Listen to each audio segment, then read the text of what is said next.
Teve ontem, hein? Vamos começar falando do discurso de Lula que chamou a atenção do ex-presidente Michel Temer. Chamou a atenção porque ele o chamou de golpista. Ele volta a chamar Temer de golpista e o ex-presidente foi lá e respondeu. Disse que o petista mantém os pés no palanque e ainda recomendou que Lula governe olhando para frente, defendendo a verdade, praticando a harmonia e também pregando a paz. A nossa Paula Lobão fez uma reportagem pra gente sobre isso e eu vou exibir agora. O presidente Luiz Inácio Lula da Silva já está de volta ao Brasil, mas as declarações durante a viagem pela Argentina e pelo Uruguai continuam despertando reações. Em discurso ao lado do presidente do Uruguai, ontem em Montevidéu, Lula fez críticas aos ex-presidentes Michel Temer e Jair Bolsonaro. Lula repetiu o que havia afirmado na segunda-feira em Buenos Aires e voltou a chamar de golpe o impeachment de Dilma Rousseff. O Brasil não tinha mais fome quando eu deixei a presidência da República. Brasil já não tinha mais hambre, não padecia hambre quando deixei a presidência. E hoje tem 33 milhões de pessoas passando fome. E hoje temos 33 milhões de pessoas que padecem. Significa que quase tudo que nós fizemos de benefício social no meu país. Isso significa que quase todo o que hicimos em termos beneficiosos sociais para nosso país. Em 13 anos de governo. Durante 13 anos de governo. Foi destruído em 6 anos. Se destruiu em 6 anos. Ou melhor, em 7 anos. 3 7 anos. Do golpista Michel Temer. 3 do golpista Michel Temer. E 4 do governo Bolsonaro. Em um longo comunicado, Temer escreveu: mesmo tendo vencido as eleições para cuidar do futuro do Brasil, o presidente Luiz Inácio Lula da Silva parece insistir em manter os pés no palanque e os olhos no retrovisor, agora tentando reescrever a história por meio de narrativas ideológicas. Muito bem, gente, deixa eu colocar o nosso Zé Maria Trindade aqui na tela para a gente começar a discutir essa fala, né, Zé? Bom dia, Zé, em primeiro lugar para você. Essa fala repercutiu bastante ontem, Zé, e eu queria muito uma análise sua, porque a gente está vendo uma viagem do presidente Lula muito focada em alguns assuntos, né? Então a gente viu ser discutida a questão da moeda única aí entre Brasil e Argentina, teve essa fala insistente dele em relação ao processo de impeachment, nós tivemos várias outras pautas que, na minha avaliação, talvez não sejam pautas interessantes, né, Zé? Como é que você está analisando isso? Ele está insistindo muito nessa história. Chamar o Michel Temer de golpista é, no mínimo, um equívoco, né? Muito bom dia, Felipe. Bom dia a todos, bom dia, Paulo, e bom dia a você que nos acompanha aqui. Bom dia, querido. Olha, Paulo, a relação de Michel Temer com a ex-presidente Dilma foi cheia de conflitos, né? E o ponto que eu considero um divisor de águas foi uma cartinha de desabafo daquelas que você escreve, ou escrevia, né, quando existiam as cartas, para as namoradas no término de namoro. E aí ele coloca uma carta pessoal, um desabafo, e coloca 11 pontos, né? 11 pontos ali, olha, a senhora não tem confiança em mim por isso, tirou o Moreira Franco de um trabalho na aviação civil que ele estava fazendo, e termina da seguinte forma a cartinha: finalmente, sei que a senhora não tem confiança em mim e no PMDB, hoje e não terá amanhã, lamento, mas esta é a minha convicção. Foi a carta, o término da carta, uma longa carta do Temer, uma carta de desabafo a Dilma. E ali houve uma cisão, né? Temer era vice-presidente da República. E em seguida veio um documento do MDB que era um programa de governo chamado Ponte para o Brasil, para o Futuro, Ponte para o Futuro, né? Que era um programa de governo. E foi iniciado, então, um processo para o impeachment. Eu sempre digo, todos esquecem da figura central do vice-presidente no processo de impeachment. Porque, na verdade, o impeachment não é só um fim de um governo, é o início de outro, né? A formação de um novo governo, com ministérios, estatais, tudo em aberto. E aí houve o início de um processo de estruturação do impeachment. Não existiria o impeachment se não houvesse o apoio popular, que estava muito grande, e uma exigência do Congresso Nacional que não tinha mais como lidar com Dilma Rousseff. E, paralelo, uma crise econômica muito forte, que estava levando o Brasil para o brejo. Então, o impeachment de Dilma se tornou uma exigência política, uma exigência popular e uma salvação para a economia do país. Tanto é assim que Michel Temer fez um excelente governo. Foram 2 anos que tiraram o Brasil de uma trajetória muito triste, muito ruim na economia. Mas, por outro lado, é sempre assim. Um governo de coalizão, que Michel Temer chamava de governo congressual, ele defende essa participação do Congresso, né, explícita e responsável. Responsável não é irresponsável. E isso dá certo. Foi assim no governo Itamar Franco. Né? Fez um excelente governo depois do Collor, porque houve um apoio total. Então, é por isso que eu digo que cisão atrapalha o país. Michel Temer não é um golpista, nunca foi. Pelo contrário, ele chegou na presidência e entregou a gestão para vários partidos políticos. E ele era um presidente da República, mas os partidos é que geriam ali a máquina pública. E ele garantiu o apoio do MDB ao PT num momento crucial. Foi a ideia do José Dirceu. Lula nunca teve maioria. Ele só ganha, o PT só ganha, quando esse centro, que é garantido ali por alguns partidos, apoiam o PT, né? Esse centro que é o balanço aí para um lado, para o outro, e o pêndulo que dá a vitória. Eu acho que o PT está cuspindo no prato que comeu, porque o MDB é esse partido aí da desordem, confederação, cada estado tem um líder, mas ajudou muito o PT. O PT sozinho nunca chegaria à presidência da República em nenhum dos mandatos, muito menos agora. E, voltando à pergunta principal sua, essa viagem do presidente Lula dá uma demonstração clara de que ele dá prioridade nas relações internacionais aqui para o Bloco Sul, para os vizinhos. É bom estar com os vizinhos, sim. Mas a ideologia está ultrapassando a lógica de gestão e é isso que faz o presidente ficar fazendo esse discurso de vítima política. Não foi vítima política, o PT meteu os pés pelas mãos e não tinha justificativa. Muito bem, Zé. Filipão, vamos apresentar. Olha só, já temos aqui a imagem do nosso estúdio hoje. O nosso sofá está repleto de pessoas que a gente gostaria muito de apresentar. Do jeito que a gente gosta. Sofá cheio, principalmente com muitas mulheres, certo, bonitas, meu querido Felipe Campos? Mulheres maravilhosas. Eu gostaria que você apresentasse a primeira, por favor. Olha, a primeira, Mara Ferraz, jornalista também, influenciadora, uma das mulheres que movimenta ali, com uma redação incrível, o interior de São Paulo, principalmente Piracicaba, está ali super engajada aí nesses movimentos e manja muito também de política e fala super bem.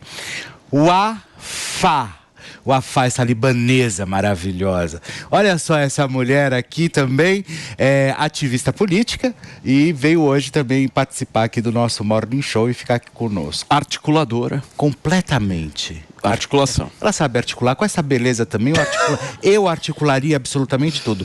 Agora, Daniel José, olha só, deputado estadual, também articulador político, e um dos homens também que mais entende de política aqui em São Paulo. Isso escuta, podem ter certeza. Você esqueceu do nosso champanhe. Não, ali atrás. Olha, o Alexandre a cara dele Borges, olha, o nosso Xandão Borges está ali, olha, feliz da vida.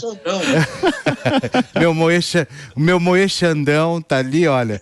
E o nosso querido, obviamente, José Maria Trindade. Muito bem. Wafá, vou começar por você. Eu entendi que o Lula jamais teria o apoio da direita, mas vi ele fazendo alguns movimentos na campanha. A gente viu uma campanha, né, com aquilo que a gente chamava de frente ampla, né? Agora ele está chutando essa galera. Como é que você vê essa situação? Oi, eu acho que... Tá ligado o teu microfone? Oi, vocês estão me escutando agora? Estamos, fica à vontade. Primeiro, bom dia a todos. Paulo, obrigada pela oportunidade de estar aqui. Mentira. Todos não uso. É mentira. Mas, enfim, não foi uma falta de aviso, né? Acho que a direita, assim, mais sensata, avisou que isso aconteceria. A gente lembra aí do Lula na campanha, falando sobre paz, a pacificação do país, a união e tudo mais. E aí, em sua primeira viagem internacional, né, uma das primeiras, ele já começa aí atacando os governos passados, sem lembrar que a responsabilidade foi totalmente do PT. E por falar em golpe, né, acho que a gente não pode esquecer que o PT pediu impeachment de todos os presidentes. Então, quando pediram da Dilma, que o PT não entrou junto, óbvio, eles começaram a chamar de golpe, sendo que teve sim um crime de responsabilidade fiscal. Então, acho que é importante a gente parar para pensar no passado e refletir sobre isso e também entender que a maior parte da população brasileira foi favorável ao impeachment, né? Ele está aí agora, enfim, por uma série de erros que outros governos cometeram e que a direita também não se organizou como deveria.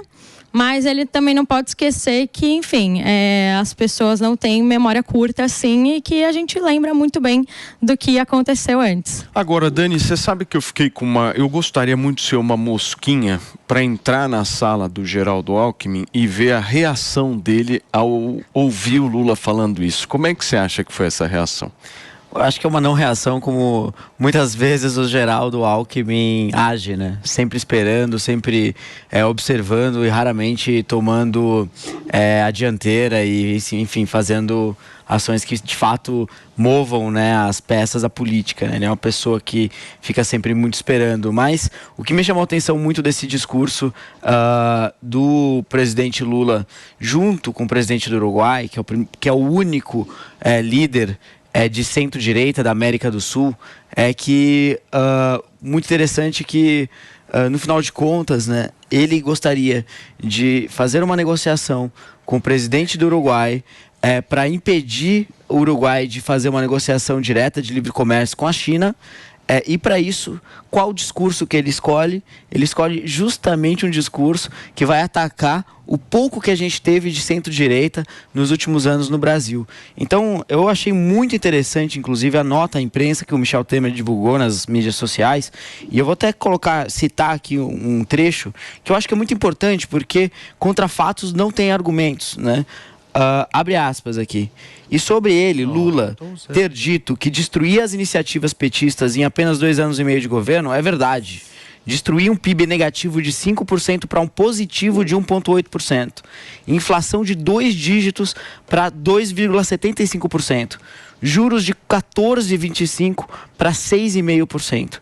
Queda do desemprego ao longo do tempo de 13% para 8%, graças à reforma trabalhista, que é muito importante ser salientada. Foi uma grande medida aí desses 2 anos e meio do governo Temer.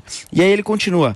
Recuperação da Petrobras e demais estatais, graças à lei das estatais, foi uma das primeiras coisas que começaram a ser destruídas com esse início do governo do PT. Inclusive o Mercadante só é presidente do BNDES por conta de uma alteração, de um enfraquecimento da lei das estatais, que o PT já está liderando. Então isso mostra aí o quanto, no final de contas, né, existe uma hipocrisia enorme, né? Uma vontade de criar uma narrativa, se sobrepor à realidade, mas os fatos estão aqui. E no final dessa nota, eu acho que um final muito bom, não é em latim, como ele fez em outras vezes, né? Mas que eu acredito que passa muita mensagem do que aconteceu com o Brasil, sim, graças ao governo Temer. Como se vê, com a nossa chegada ao governo, o Brasil não sofreu um golpe institucional. Foi sim vítima de um golpe de sorte. E eu acredito muito que foi isso que aconteceu com o Brasil nesses 2 anos e meio de governo Temer. E agora o Lula querer levantar essa bola, olhando para o passado e tentando reinventar o que aconteceu lá atrás, só mostra aí mais uma vez o PT sendo completamente hipócrita e, no final de contas, tocando uma agenda que não faz nenhum sentido para o Brasil, do Mercosul que nunca foi para frente. Enfim, é um pouco mais o PT sendo PT. Quando você me pede a palavra, eu sempre acho que você quer botar fogo, certo? Na situação. Eu tô errado? Eu acho, eu gosto disso. E olha só, uma plaquinha, um dislike, né, pro Lula. Eu acho que primeiro pelo comentário que ele fez ontem. Por quê? Porque nós assistimos, eu acho que não vale a pena ficar descrevendo aqui toda a história que nós vimos aí quando foi a história do tal, né, como ele diz, da questão do golpe. Primeiro lugar, né, eu acho que existe uma cortina de fumaça muito grande em cima dessa história toda, que principalmente, na minha opinião e na minha visão, sem dúvida alguma para tapar ali a visão, né, principalmente desse financiamento que agora eles estão querendo começar a fazer, principalmente aí no Mercosul. Então eu venho, né, jogo a história para cima do Michel Temer e desfoco sobre a história do financiamento, do empréstimo a rodo, enfim, né? Porque nós somos um país riquíssimo, bilionário, então acho que não custa absolutamente nada fazer isso. E por um outro lado, também, aí na minha visão completamente lendo e quem apurou e quem trouxe absolutamente todas essas informações através dos noticiários, eu acho que o Lula está com um certo receio do Geraldo Alckmin. Então, quando ele começa com esse discurso, que foi golpe também, do Michel Temer na época, e a Dilma era presidente da República, é como uma forma talvez de receio, ou começando a se preparar, a se proteger ali de um possível golpe também ali, que a gente não sabe o que vai acontecer nesse governo. A gente não sabe o que vai ser daqui para frente. Nós queremos o melhor, sempre, mas que isso, sem dúvida alguma, eu acho que pode ter uma reviravolta muito grande, isso sem dúvida alguma. Ô Mara, eu queria muito te ouvir também, afinal de contas você acompanha também todo o noticiário, enfim. Antes de passar para o nosso querido Alexandre Borges, eu queria muito ouvir a tua opinião sobre tudo isso. Como é que você enxerga? Você acha que o presidente atual tem algum tipo de razão nessa fala, quando ele fala que foi golpe e processo de impeachment? Como é que você vê tudo isso? Primeiro eu quero agradecer a oportunidade de estar aqui com vocês. Imagina. Gostoso estar aqui no Morning Show com o Felipe. Um beijo. Quando eu vi ali falar de golpe de sorte, é exatamente o que a gente precisa nesse momento, né? A gente precisa, o povo brasileiro precisa de um golpe de sorte. A gente precisa ter algum lugar para olhar e acreditar. Muito lamentável tudo que está acontecendo nesse momento, porque a gente já veio aí de um enfraquecimento, né? Nós já viemos enfraquecendo a nossa fé, né, Wafá? A gente já veio enfraquecendo o nosso pensamento. A gente chegou naquele ponto onde a gente pensou assim, e agora? Para onde a gente vai? Estamos todos perdidos. Se você conversar com o porteiro do prédio, com o empresário, se você conversar com o motorista do Uber, se você conversar com o adolescente, com o adulto, está todo mundo esperando o melhor. E cadê esse melhor nesse momento onde todos esses discursos são feitos e nos deixam completamente perdidos, sem conseguir pensar no que vem amanhã? Muito bem. Ale, vamos tentar entender o seguinte. A gente teve aí essa fala do Lula, só que eu sempre procuro fazer algum tipo de comparação, né? Por exemplo, se fosse um Michel Temer que falasse isso, se fosse um Bolsonaro que falasse isso, se fosse qualquer outro ex-presidente que falasse isso. E aí o ponto é o seguinte, a gente pode dizer que o Lula, dizendo que o impeachment de 2016 foi um golpe, ele está atacando diretamente as instituições democráticas, como por exemplo o Judiciário e o Congresso Nacional? Como é que você vê isso? Está sim, está atacando. Eu fiz um tweet sobre isso ontem, inclusive. Bom dia a todos. É um grande prazer estar com vocês hoje de novo. Realmente, quando se tem todo aquele debate sobre o que é fake news, né? Esse termo que entrou no debate há uns 6 anos, fake news é isso aí. Fake news é quando você conta uma mentira sabendo que é mentira, porque você tem algum tipo de objetivo político, enfim. Então, o que Lula está fazendo, ele está aproveitando, porque normalmente quando entra um governo de oposição, há uma troca, você tem aqueles famosos 100 dias, que é uma coisa que começou lá no New Deal, lá do Franklin Roosevelt, onde há um certo perdão, um certo passe livre, um certo namoro com o governo que está chegando. Ele está aproveitando isso e está querendo socar esse tipo de narrativa goela abaixo das pessoas, mas é mentira. E é, sim, um ataque às instituições do país e merecia uma resposta também das próprias instituições. Então, onde está o seu Rodrigo Pacheco, por exemplo, para defender o Senado, já que a sessão do impeachment foi feita no Senado? Onde está o STF, o seu Ricardo Lewandowski, que foi quem presidiu aquela sessão e está sendo indiretamente acusado de coparticipante de um golpe de Estado? Essas pessoas e essas instituições não deveriam se calar nesse momento. Porque teve o 8 de janeiro, tá? Ok, isso é outra coisa, entendeu? Quem está cuidando disso já é a polícia, já está tendo investigações, ok. Agora, o presidente atual da República, ele vai para outro país, ele está num evento oficial e ele diz que o Brasil, há 6 anos, 7 anos, quase, sofreu um golpe de Estado, de uma maneira completamente sem base e tentando empurrar uma narrativa mentirosa, como se a gente estivesse no 1984, George Orwell, ele estivesse com o Ministério da Verdade, querendo reescrever a história. Nós aqui, claro, vamos fazer nosso papel todo dia, nós vamos apontar esse tipo de estratégia política, esse tipo de mentira, mas caberia também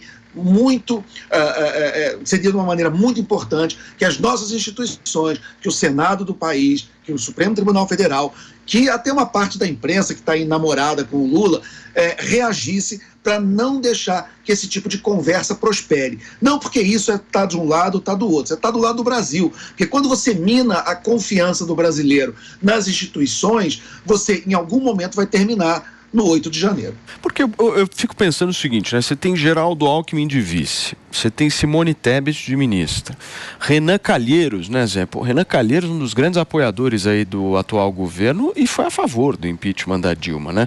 No momento em que você fala que isso tudo foi um golpe, você está jogando toda essa galera que está dentro do governo como golpista. Agora, eu fico confuso nessa história.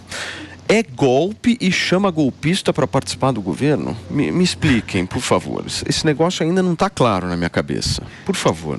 Não tem muito como explicar, né? Bom, fala, Zé, por favor. É a profecia do Michel Temer, né? Na despedida da cartinha que ele escreveu a Dilma, né? A senhora não confia no MDB e nem nunca confiará. Acontece que o MDB ele é feito de nomes. Ele não é um partido homogêneo, não tem um líder nacional, se chama federação, cada estado tem um líder forte, e ele acha que conta, o Lula acha que conta com o apoio ali desse grupo do MDB e de outro não, e toca o barco. Agora, eu costumo sempre falar em política, ninguém faz nada sem um objetivo, e eu ainda não entendi qual é o objetivo dessa história que o Lula está levando, voltando a um passado que é uma ferida aberta no PT, porque todo mundo vai analisar o que foi o PT naquela época e por que do impeachment constitucional, que motivou essa reação para dar no impeachment, né? Que foram as irregularidades inexplicáveis e acharam esta narrativa que foi boa, esteticamente, de marketing e tal, mas ela não é crível. Porque se a gente for pensar nessa atacada, o Lewandowski é golpista. Exatamente, todo o STF, né? Eu acho que eu sei qual que é o objetivo dele. Qual é? Me conta, Wafá. O que eu sinto que é dele é que ele sabe que ele não vai entregar aquele governo que ele prometeu.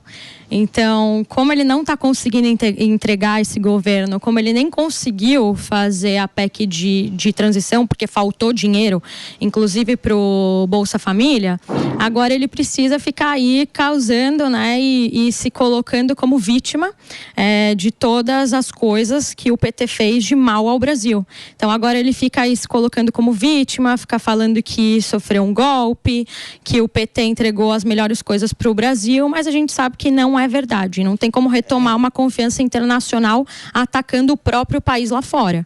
E outra coisa, né? A questão da fome sumiu. Não se fala mais da fome. Isso é verdade, Fê. Não fala mais da fome. A gente tá ouvindo falar na moeda, né? Nos encontros com a Argentina e nos encontros em Montevidéu, né? E a fome? Falou até de golpe.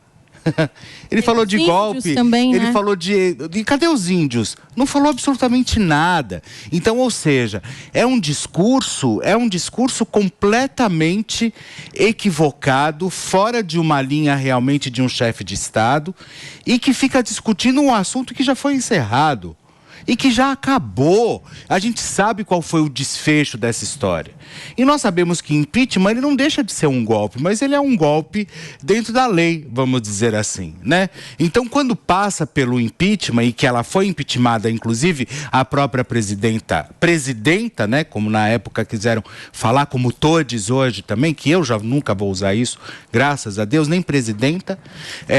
Quando colocaram isso em questão, né, que foi justamente essa questão do impeachment, isso passa pelos três poderes antes. Então, ou seja, não tem como chegar e falar que foi um golpe. Então, quer dizer que ele está chamando todo o judiciário de golpista? É isso? É isso mesmo que eu estou entendendo? O que me assusta de tudo que tem acontecido nesse começo de governo Lula, a gente está aí dia 26 de janeiro, não completou nem um mês ainda de governo. É impressionante a quantidade de sinais, de falas, de gestos que vão numa direção terrível Parece que toda aquela ideia, né, para quem acreditava lá atrás que o governo do Lula seria um governo mais de união, de apaziguar os ânimos, isso não está acontecendo de forma nenhuma. O que a gente tem visto são sinais cada vez mais agressivos. Para quem esperava um presidente de centro-esquerda mais moderado, pragmático ou coisa assim, está recebendo aí um Lula muito mais maduro, mas maduro com M maiúsculo. Maduro. Então, no final de contas, a gente tem aí uma figura que vai ficar nos próximos 3 anos e 11 meses, se nada acontecer, falando besteiras de forma agressiva. Mas você também não acha, Daniel, que essa questão dele ele não está usando isso como um pano de fundo para desviar dessa questão dos financiamentos? Eu acho que ele está usando as mesmas ferramentas que qualquer líder populista usa, de criar narrativas, de fazer ataques, de ser agressivo, e ao invés de discutir os grandes temas que são importantes para o país, né? Quando o Temer responde dessa forma, com essa nota à imprensa, mostrando vários dados, várias evidências do quanto que o governo dele conseguiu atingir de resultado, e ele faz ali até uma tentativa, o Temer faz até uma tentativa de falar, vamos olhar para essas coisas que são importantes, né? Ao invés de criar uma série de temas, de brigas, e olhar no retrovisor, como ele disse. Olhando no retrovisor, exatamente. Então, é uma pena que começa desse jeito, e fica muito óbvio, né, que ele realmente não tem as intenções que aparentava ter durante a campanha de querer unir o Brasil e coisa do gênero. Agora, Lê, você não acha que esse tipo de discurso fortalece um novo processo de golpe aí pela frente, já que ele não gosta tanto da questão do impeachment? Porque eu vejo ele pouco político, né? Falando apenas para a base dele, muito convertido, né? Enfim, as forças de centro, elas não recebem essa mensagem da melhor maneira. Exatamente. Ele está optando por um caminho muito arriscado nesse começo de governo. O que está na cabeça dele? Na cabeça dele, de muitos dos apoiadores dele, o Brasil era um barco muito virado para um lado. E ele, em vez de colocar o barco numa posição de equilíbrio, ele está virando todo para o outro lado. E isso, na verdade, só mantém o problema de um outro jeito, né? Quer dizer, o Brasil precisa de equilíbrio, o Brasil precisa realmente, como disse o Temer, que foi um grande presidente, não tem por que não dizer isso, o chamado Plano para o Futuro, muito bem lembrado pelo Zé Maria, foi, no meu período de vida, eu nunca vi um plano tão liberal e tão avançado em termos econômicos, e muito daquele plano foi implementado. Muitas reformas foram feitas, foi um mandato tampão, um mandato curto, mas muita coisa importante e muito avanço foi feito no Brasil. O Temer, ele tem todo o direito de bater no peito e chamar para ele várias coisas muito positivas para o país que foram feitas, como ele botou nessa carta. Agora, o Lula, o que ele está fazendo? Ele, por um lado, está tentando negociar com o Centrão, está tentando montar a sua base ali de governo, que ainda hoje é uma base muito frágil. Ele vai ter problemas para a governabilidade se ele não conseguir se acertar e ter uma base muito mais estável do que ele tem hoje, mas em compensação ele faz isso na paralela, esticando a corda no discurso para a população. E isso não é bom, inclusive para o governo dele. Claro, não é bom para o Brasil, a gente sabe disso, todos nós concordamos com isso, mas também não é bom para o governo dele, porque ele esticando a corda do jeito que ele está, ele deve estar achando que ele vai puxar muito para um lado, quando a corda voltar, volta para o meio. Não volta, não.